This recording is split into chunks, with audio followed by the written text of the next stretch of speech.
જો તમને પણ તમારી ભૂલમાંથી શીખતા આવડે તો તમે પણ 37,600 કરોડ ડોલરની કંપની બનાવી શકો. ફર્સ્ટ મોર એડવાન્ટેજના એપિસોડ નંબર 4માં તમારું સ્વાગત છે.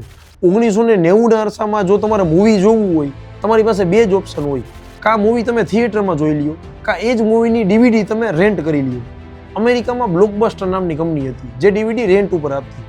બે વ્યક્તિ ડીવીડી લેવા જાય છે, અમુક કારણોસર વ્યક્તિને લેટ થઈ જાય છે ડીવીડી રિટર્ન કરવામાં, અને લેટ પેમેન્ટ ચાર્જીસ એમને પે કરવા પડે છે. આ વસ્તુ એને ક્લિક કરી જાય છે કે જે ચાર્જીસ મારે પે કરવા પડ્યા એ દુનિયામાં ઘણા બધા લોકોને આ પ્રોબ્લેમ હશે. એ ડિસાઇડ કરે છે કે આપણે કંપની બનાવીને આ પ્રોબ્લેમ આપણે સોલ્વ કરી. 1997માં એ વ્યક્તિ કંપની બનાવે છે. એ કંપનીનું કામ શું? ઓનલી એક જ કામ. જે વ્યક્તિ મેલ કરે કે મારે આ ડીવીડીની જરૂર છે, એ વ્યક્તિને ઘરે ડીવીડી આપી દેવાની, રિટર્ન એમના ટાઈમે એમને કલેક્ટ કરી દેવાની. લેટ પેમેન્ટ ચાર્જીસનો કોઈ પ્રશ્ન નહીં. આ મોડેલ એમનું સક્સેસફુલ રન કરે છે.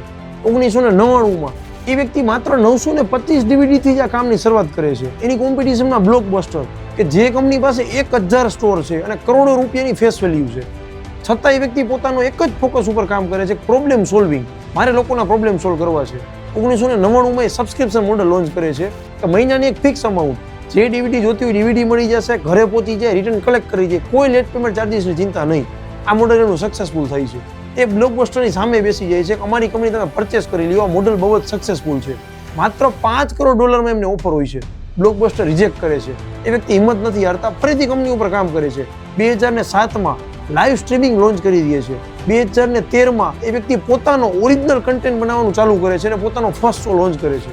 અને એ જ કંપની એટલે નેટફ્લિક્સ, જે કંપનીની આજે ગ્લોબલી 190 કન્ટ્રીમાં પ્રેઝન્ટ છે, 300 મિલિયન જેટલા એમના સબસ્ક્રાઈબર છે. જે કંપની એક ટાઈમે 5 કરોડ ડોલરમાં આખી કંપની મળતી હતી, એ જ કંપનીનું 2025માં એક વર્ષનું રેવન્યુ 4,500 કરોડ ડોલર છે. માટે મિત્રો ફરીથી કહું છું, કોઈ પણ પ્રોબ્લેમ જોવો, એ પ્રોબ્લેમની કમ્પ્લેન ના કરો, એ પ્રોબ્લેમને સોલ્વ કરો, એને બિઝનેસ મોડલમાં કન્વર્ટ કરો અને take the benefit of first mover. જય હિન્દ.